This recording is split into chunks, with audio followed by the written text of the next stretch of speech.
Hello students, আজকে আমরা সপ্তম শ্রেণীর যে একটা চ্যাপ্টার শুরু করে দিয়েছিলাম, যে অণু সংকেত যে চ্যাপ্টারটা ছিল পরমাণু অণু ও রাসায়নিক বিক্রিয়া। তো সেই চ্যাপ্টারের আমরা আগের ক্লাসগুলোতে যোজ্যতা পর্যন্ত আলোচনাটা করেছি।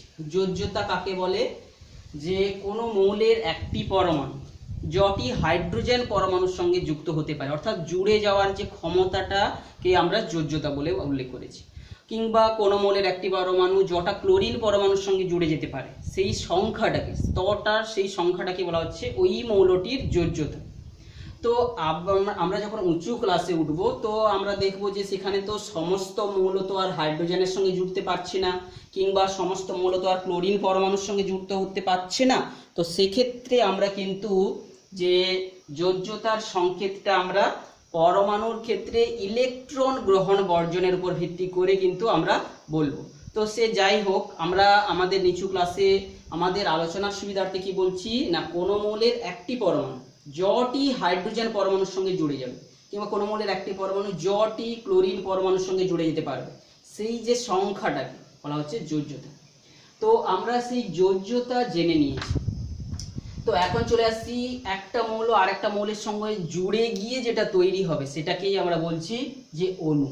তাহলে বিভিন্ন মৌলের পরমাণুগুলো যে তারা পরস্পর বিক্রিয়া করে যে নতুন যৌগ তৈরি করবে, সেইটাকে বলা হচ্ছে যৌগিক পদার্থ।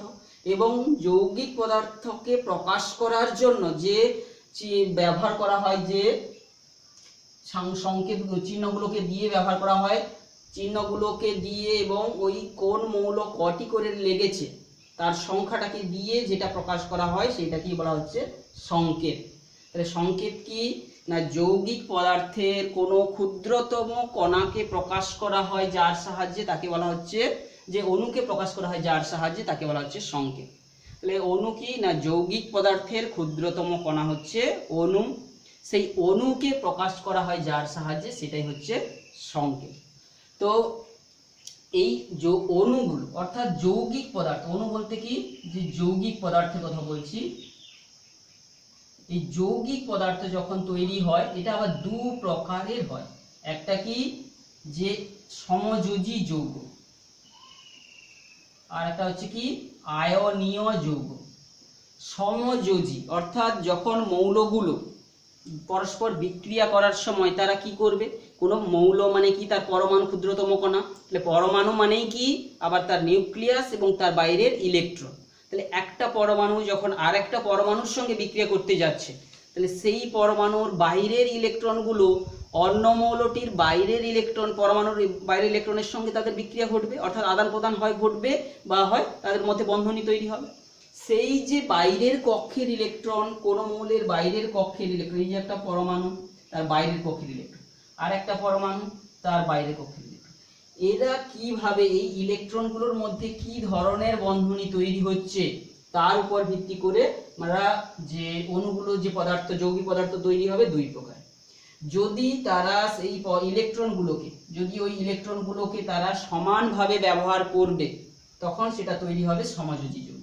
আর যদি কি হয়, এই ইলেকট্রনটা পুরোপুরি একে দিয়ে দিল, বোঝা গেছে, এখানে এটা সমানভাবে জোড় তৈরি করে, আর যে ক্ষেত্রে ইলেকট্রনটা পুরোপুরি একে দান করে দেবে, দিলেই কি হবে, এ তখন একটা প্লাস হয়ে যাবে। কারণ নিউক্লিয়াসে আমরা জানি যতগুলো প্রোটন থাকে, বাইরের কক্ষপথগুলোতে সমস্ত মিলে ইলেকট্রনের সংখ্যাও তার সঙ্গে সমান হয়।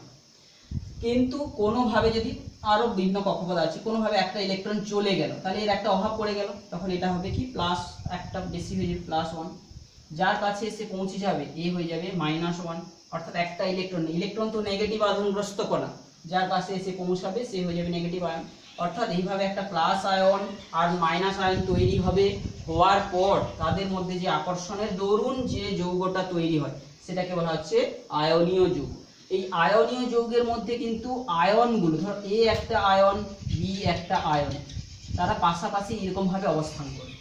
কিন্তু সমযোজী যৌগের ক্ষেত্রে এটা ধরো এ, এটা বি, তাহলে এ আর বি এইভাবে অবস্থান করে, বুঝতে পেরে যাচ্ছে। অর্থাৎ আয়নীয় যৌগের ক্ষেত্রে কিন্তু কোনো অণুর অস্তিত্ব নেই, এখানে আয়নের অস্তিত্ব রয়েছে, আয়নগুলো পাশাপাশি বসে রয়েছে। আর সমযোজী যৌগের ক্ষেত্রে এটার অণুর অস্তিত্ব রয়েছে এবং এখানে বিভিন্ন মৌলের পরমাণুগুলো ইলেকট্রন সমানভাবে ব্যবহার করে এরা করছে। তো আমরা আজকের যে সংকেত লেখার কৌশল জানবো, সেক্ষেত্রে যে সমযোজী যৌগের সংকেত লেখার কৌশল, আয়নীয় যৌগের সংকেত লেখার কৌশলটাকে আলোচনা করব। তো সেই সংকেত লেখার কৌশলে মূল ব্যাপারটা থাকছে হচ্ছে আমাদের যোজ্যতা।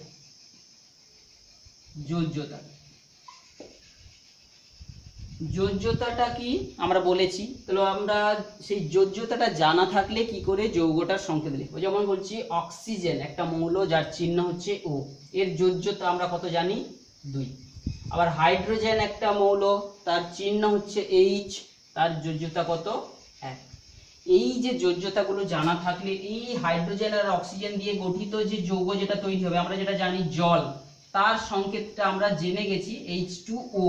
তো এটা কি করে লেখা হয়েছে না, এই যে যোজ্যতা যেটা সেটা অপর কাছে গিয়ে বসে কিন্তু এটা তৈরি হয়েছে।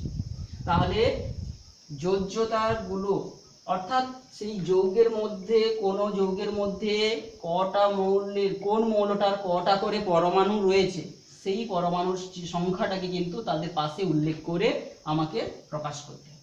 এইরকম ভাবে এটা হচ্ছে জলের সংকেতটা আমরা লিখলাম। ঠিক একইভাবে ধরো বলছি অ্যামোনিয়ার সংকেত, অ্যামোনিয়া। তো এখানে আমাদের জানতে হবে অ্যামোনিয়ার মধ্যে নাইট্রোজেন থাকে যার চিহ্ন N, আর হাইড্রোজেন থাকে যার চিহ্ন হচ্ছে আমরা জানি H। তো এই নাইট্রোজেনের যে যোজ্যতা আমরা জানি কত 3, হাইড্রোজেনের যোজ্যতা যেটা জানি সেটা কত 1। তাহলে এরা যখন যৌগ তৈরি করবে এই 3টা এর কাছে আসবে, 1টা এর কাছে যাবে, NH3। এইভাবে এই যে যৌগটার সংকেত হবে অ্যামোনিয়ার সংকেত NH3। তাহলে তবে এখানে একটা প্রশ্ন আসছে যে যৌগগুলোর সংকেত লেখার সময় আমরা তো ওটাকে আগে লিখতে পারতাম, এইচটাকে পরে লিখে এইভাবে টুটাকে লিখতে পারতাম, কিংবা এর ক্ষেত্রেও তো আমরা এইচটাকে আগে লিখে এনটাকেও তো পরে লিখতে পারতাম। এইরকম লেখা হয় না বা কেন, এইটাকে লেখা হয় না বা কেন? কারণটা হচ্ছে কি, কোনো সংকেত লেখার একটা নিয়ম তৈরি করা হয়েছে, সেই লেখার সময় ধাতব অংশটাকে আগে লিখতে হবে। ধাতব অংশটা আমরা যদি দেখি এই দুটো তো গ্যাস ছিল, এখানে নাইট্রোজেনও গ্যাস হাইড্রোজেনও গ্যাস, এখানে অক্সিজেনও গ্যাস হাইড্রোজেনও গ্যাস, তবে ধাতব গুণটা সম্পন্ন কে হবে? তাহলে এক্ষেত্রে আমরা ধাতব গুণটাকে বোঝার জন্য আমরা আলাদা একটা উপায় বের করেছি। ধাতু যেমন ভাবে ইলেকট্রনকে প্রদান করে দিতে পারে, ইলেকট্রন ছেড়ে দিতে পারে, ইলেকট্রন যেই ছেড়ে দিলে সেই ইলেকট্রনগুলো তার কারেন্ট নিয়ে আসার ক্ষেত্রে আমরা কাজে লাগে জানি। অর্থাৎ সেই রকম ভাবে যে মৌলগুলো সাধারণত ইলেকট্রনকে ছেড়ে দিতে চায় তাকেই বলা হবে ধাতু। তাহলে এদের মধ্যে অক্সিজেন এবং হাইড্রোজেনের মধ্যে অক্সিজেন কিন্তু ইলেকট্রন ছাড়তে চায় না, হাইড্রোজেন বরং ইলেকট্রন ছেড়ে দিতে চায় বেশিরভাগ ক্ষেত্রে।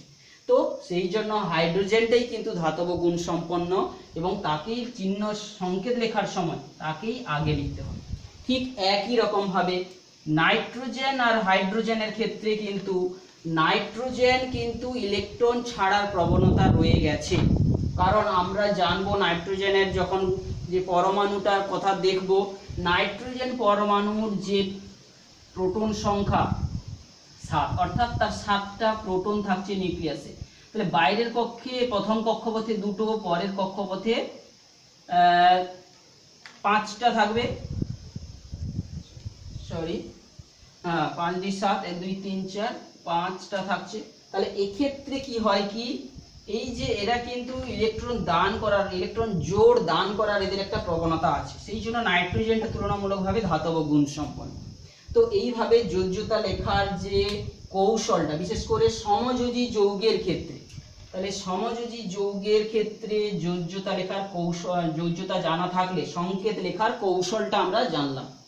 তো এরপরে চলে আসছি আয়নীয় যৌগ। তো আয়নীয় যৌগটা কিরকম ভাবে তৈরি হয়ে আছে জানি। তো এই আয়নীয় যৌগের ক্ষেত্রে আমরা জানি কি অণুর অস্তিত্ব নেই, কেবলমাত্র আয়নগুলোরই অস্তিত্ব রয়েছে। তো এই আয়নীয় যৌগের ক্ষেত্রেও একই রকম ভাবে, যেমন ধর একটা উদাহরণ আমরা দিচ্ছি অ্যামোনিয়াম সালফেট।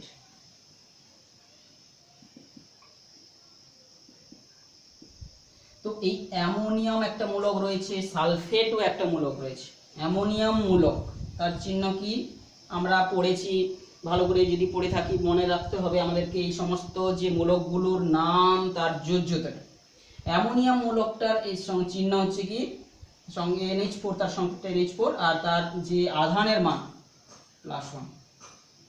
আর সালফেট যে মূলকটা তার চিহ্ন হচ্ছে SO, যে সংকেতটা SO4, এবং তার যে আধানের মান, চার্জের মান 2-, এটা সাধারণত 1+, এইভাবে লেখা হয়। তো এইভাবে তারা এরা যখন যৌগ তৈরি করবে, পরস্পর মিলে যৌগ তৈরি করতে যাবে, তখন কিন্তু এরা কিন্তু আয়ন হিসাবেই পাশাপাশি বসবে। তো এক্ষেত্রেও কিন্তু যৌগ তৈরি করার সময় এই যে যৌগটার মোট আধান কিন্তু 0 হতে হবে। তো এখন আমরা দেখতে পাচ্ছি এর আধান হচ্ছে 1+, এর হচ্ছে 2-, তাহলে এরা 0 কখন হবে? যদি এই প্লাসটা দুটো দরকার পড়বে, NH4 প্লাস এক একটা, আর NH4 প্লাস দুটো, আর তার সঙ্গে SO4 মাইনাস, কারণ এর আধান 2-, আর হচ্ছে 1+1+ করে, তবেই এর আধান মোট 0 হবে। তো অর্থাৎ কি এদেরকে সংক্ষেপে লেখার জন্য কি করা হয়, NH4 এগুলো কটা লাগবে? দুটো, আর সালফেট লাগবে কত? SO4 একটা। এইটাই হবে অ্যামোনিয়াম সালফেটের যে সংকেত। তো এক্ষেত্রে কিন্তু আমরা বলছি যে এটা কিন্তু একটা অণুর অস্তিত্ব নেই, এদের মধ্যে এরা আয়নগুলো বসে আছে। তো এই রকম ভাবে ঠিক এক্ষেত্রেও যেহেতু আমরা দেখতে পাচ্ছি এটা একটা ধনাত্মক আয়ন, এটা ধাতব গুণ সম্পন্ন আয়ন, তো সংকেত লেখার সময় সালফেটকে আগে না লিখে অ্যামোনিয়াম মূলকটাকেই আগে লিখতে হবে। ঠিক একইভাবে আমরা বইতে যে সমস্ত আয়নীয় যৌগগুলোর যে বিভিন্ন নাম দেওয়া রয়েছে, সেই নামগুলো দেখে তাদের যে উপাদানগুলোর সংকেতগুলো লিখে ফেলতে পারবো। সেই উপাদানগুলোর সংকেত সঙ্গে সঙ্গে তাদের যে আয়নের মান, যে আধানের যে চার্জের মানটা লিখে রাখতে জানা থাকলে তবেই কিন্তু আমরা আয়নীয় যৌগের সংকেতগুলো সহজে লিখে ফেলতে পারবো।